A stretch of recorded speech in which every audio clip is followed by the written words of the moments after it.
Yes, everyone, welcome to Transfer Talk. My name's Stephen Howson. Make sure to hit that subscribe button because, trust me, there might be the biggest podcast in the history of podcasts that we're doing this very weekend. Fingers crossed. The news, as we're bringing it to you this morning then, is, or this afternoon, Matthijs de Ligt. I did not want to entertain this. I was like, he's going Barcelona, looks like it's a done deal. Him and Frenkie de Jong getting absolutely rinsed by the Barcelona team makes a lot of sense. Then it came out how much he was going for, and I was like, wow, that's such a bargain. 65 million for someone with a reset. He's a teenager still. That Vinicius Jr. that Real Madrid signed, didn't he go for somewhere in this region? Not even on the same planet as Matthijs de Ligt. So then you start getting excited, don't you? You start to get carried away, and you start looking into these things. Sky earlier in the week said that he was going to join Barcelona. Chris Winterburn of Marca has come out and said that United are using Edwin van der Sar in an attempt to dissuade de Ligt. I should think so. De Ligt, they think,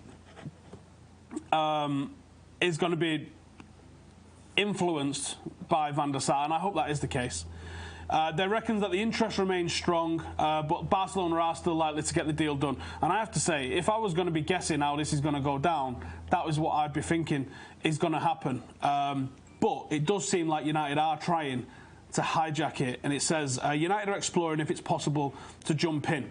Remember, a lot of stuff similar with Frenkie de Jong and PSG. Now, this is according to Sport. It says that United are among the leading contenders for de Ligt, and they've made a significantly improved bid for the young centre-half. A fortnight ago, de Ligt rejected a 14 million a season, which is about £1 million a month in it, so it's somewhere in the region of 220 grand a week sort of range. De Ligt rejected €40 million a season from the Old Trafford outfit. Out of all the clubs chasing United, de Ligt is arguably the greatest. In terms of the ability of this kid, he walks in and probably demands the armband from the absolute frauds that we've got in defence right now. In terms of us actually getting this thing done, I almost refuse to be excited about it. I almost refuse to think that we can actually get this one done because I'm too excited for this to happen. I think it's a Hail Mary attempt by United. But the key factor in this is that Raiola is the guy's agent. And Raiola does whatever makes him the most money. And I think United are probably stupid enough to pay his agent's fees and probably overpay wages for de Ligt. I think this coming out that he's rejected 40 million a season from United is a big tell. I think it means that United are probably going to up our bid. Probably to somewhere in the region of like 275, maybe even 300 kind of range. I don't think he's definitely signing for United by a long stretch, but I definitely think that United are trying to hijack this bid, which tells me a couple of things. One, we are definitely in the market for a top-level centre-half. And that puts him in the Koulibaly, possibly even ahead of the likes of Alderweireld. And two, it means that we're going for ones that we think are probably going to have a resale value on top of that as well. I definitely think that that is a change in focus from United. De Ligt reminds me, not in terms of style of play, De Ligt reminds me of when we signed Rio Ferdinand. Wasn't finished, wasn't polished, but the potential, the leadership, the ability was there to see and be nurtured and taken to the next level. De Ligt to me represents that in a massive, massive way. And if we could sign him for anything under 100 million is an absolute steal for the kid. It really is, an absolute steal. Like I said, I remain right on the outside with this. I think Liverpool are probably in a better position to snap him up than we are, thanks to Van Dijk and Champions League football and everything that's going on with them. I think City are going to look to replace Vincent Kompany. They'd be mad not to throw some money at this, and it would absolutely improve them. If United can get him, he's our best defender, bar none. Absolutely top draw. I just don't feel like we can get it, but it does sound like we are definitely trying, and that I got a lot of time for. Next one that we're going to be talking about then is Wan Bissaka. Now, a lot of you have listened to me all season, heard me say that Wan Bissaka, I think, is the best fullback in this league. I think he's absolutely top draw. Defensive, fantastic, and even though people go, not a lot of goal contributions for a fullback, well, he's playing for Crystal Palace. How about we cut him a little bit of slack? Robertson, when he was relegated with Hull, still improved Liverpool's team, and a lot of people are saying that he's the best fullback in the world at the moment. He got, I think, 3 assists, something along those lines, in his final season when he got relegated. Does he improve us? Yes. Get the kid. Now, it seems that Palace wants 70 million. There was a lot of talk that United had sort of had a bid accepted of around about 50 million, but it was also some talk that we've just bid 25 million for him, which is pathetic, to be honest. He probably is worth in the 50, 60 million region. I hope that's an opening bid, and I hope that that's the not a too long a drawn-out process to get it to where Crystal Palace are going to be happy with it, because he represents very good value for money. Daily Mirror claimed that Solskjaer identified Wan Bissaka as his ideal first-choice right-back for next season. As I said, we've reportedly bid 25 million with the expectation that they're probably going to have to pay up to about 50 for him. Loads of United fans think that Delo should be given a chance. I'm not one of those. I don't think Delo is good defensively. I think he's very good with the ball at his feet, and I think he's third in terms of completed crosses percent-wise this season, which is pretty good. But he's not good defensively, and United need someone who's good at both. And the fact that he's good at crossing to that level represents the style of player that he is. Wan Bissaka's not a get to the byline, cross it in kind of fullback. As an ex-winger, as someone that was a lot more ball played on the floor, he's going to get involved with the build-up play in the final third in a way that I think suits the way United play a lot more. And the way in my head I think that United are going to play going into next season. It's not necessarily about crossing, it's about being there as an option, involved in a link-up play with the correct movement and the correct sort of passing. And for me, Wan Bissaka fits that more than Delo.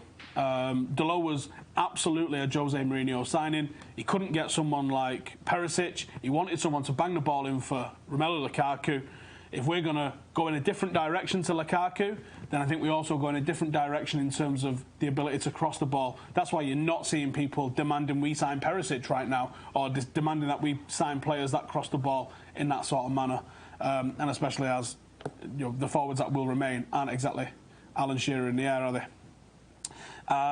Third most tackles in the league this season with 129 only. Two midfielders, Ndidi and Idrissa Gueye, have got more. 3.7 tackles a game. Ashley Young manages 1.6. 2.4 interceptions per game. Ashley Young manages 1.6. Absolute upgrade going forward. Absolute upgrade defensively. For me, loved the kid for a while, actually. Didn't necessarily ruin Fosu Mensah's loan, but it was understandable that they wanted to play this kid and get him into the first team ahead of playing someone else's kid and getting him minutes and time in the first team. Make sure to like the video, make sure to subscribe if you're new around here. The next one that we're going to be talking about then is Adrien Rabiot. Now, I got some issues with this guy. I got some issues. Rumoured to be leaving PSG now for months and months. Club weren't happy with his attitude and his mum as his agent. Can we just talk about that, actually? Can you imagine having your mum as your agent? Mum, they're picking on me again. It's a weird one, that, isn't it? Your mum is your agent. I can understand your brother. I can understand your dad. Am I being weird? Saying that your mum is your agent is weird?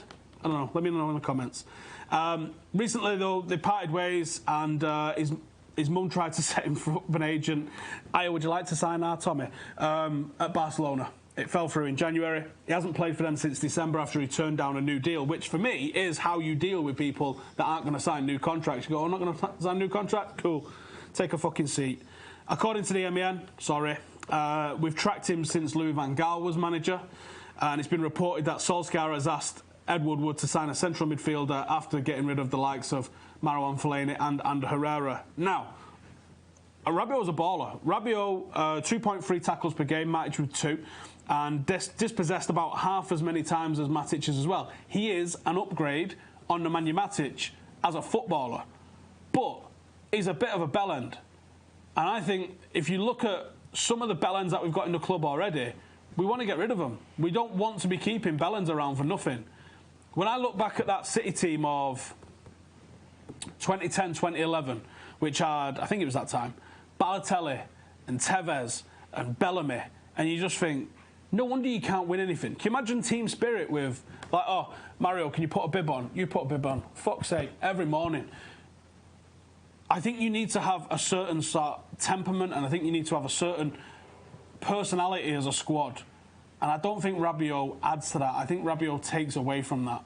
I think you've got to look at the warning signs from the clubs he's played at and sort of go, maybe it's not for us. Yes, good footballer, but sometimes there's more to it than that. And I'm going to say no thank you on that front. The final one we're going to be talking about on the ins before we get to the outs is Gareth Bale. Now, public falling out with Zinedine Zidane. Unused sub in the final game of the season. 8 goals and 3 assists in the league this season.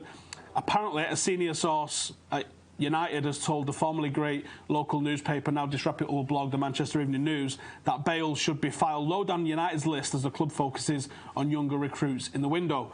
However, I think that if there's an opportunity to get this guy in on loan, rapid, he's only going to probably play 20, 25-ish sort of games, which means that you can blood him in and utilise the squad a little bit better, which is what a lot of us want to see with the likes of Greenwood, given opportunity. Bale adds a little bit of stardust. There's not many out-and-out match winners in this team. Bale is definitely a match winner. He's got a lot of experience, and I think he's a top player on his day, but for the injuries and but for how much he would cost. So getting him on loan makes a whole lot of sense to me. He's definitely not Zinedine Zidane's favourite kiddie. So I think he might as well move on. And when you look around the places that could afford him, we are one of those. So for me, it makes a lot of sense for us to try and go for him. If you're going to try and buy him, I think that's probably going to be a fat amount of your budget, which could definitely be utilised elsewhere. So for me, on loan, happy days. Let's get him in the mixer. Solskjaer apparently said in February that United was going to try and shy away from superstar strategy. But I think I would make an exception for this, especially with him coming on loan. Now, in terms of outs, there's been a couple that have been reported. The Daily Mirror, are reporting that Wan Bissaka has rejected a final contract offer from United. Apparently, he wanted a 2-year deal, but the club are only offering 1-year deals for players of his age. That's been happening for years. Only made 31 appearances across all competitions this season. Not too bad. 6 goals, 2 assists. Newcastle are linked with him. That would be a massive coup for them. I could definitely see him going back to Spain. But they reckon that Benitez is hoping to get him. They obviously played together during his stint at Chelsea. And did they even play together when he was at Valencia? I think they might have done. I'll have to check on the timings for that. It might have just been a little bit too early for him. But I think he may have actually played at the same time as he was there. I might be wrong. David De Gea, current contract runs out next season. TalkSport are reporting that we've failed to meet the 350 grand a week demands for him, so he's going, sling it, I don't want to come. According to The Sun, that their PSG are lining up a £60 million bid for David De Gea in this current window, or they could wait 12 months and sign him for free. I think if that's the crack, I would move him on. If you're going to get any money for him now, apparently the Glazers are good businessmen. Well, you're going to just watch 60, 70, 80 million just walk out the door for nothing. I'd rather replace him now rather than have a whole year of, are we going to get him to commit, and then he eventually leaves us anyway. Andy Bitten's come out and said that the situation with De Gea is that United have offered him a contract which would make him the best goalkeeper in the world, and that's not enough, and the agent's fees are alarming. According to Sky Sports, United are no closer to resolving the future, with him still holding off and holding a new deal. There's a lot of talk of Dean Henderson replacing De Gea, and there's some interesting things about Dean Henderson that I think are probably going to come to light if that happens.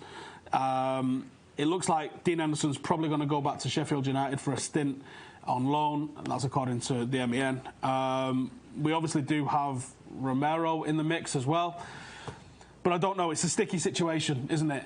Half of me thinks give Romero or Dean Henderson a shout. Half of me thinks, Christ, we're in such a bad shape everywhere else. We do need to replace a goalkeeper, but I worry that the club's going to just not have the ability to replace all of the positions that are absolutely desperate. If we see Mata go, we see Lukaku go, we see De Gea go, I don't think Pogba's certain to still be here come the start of the season. We needed 6 or 7 players anyway.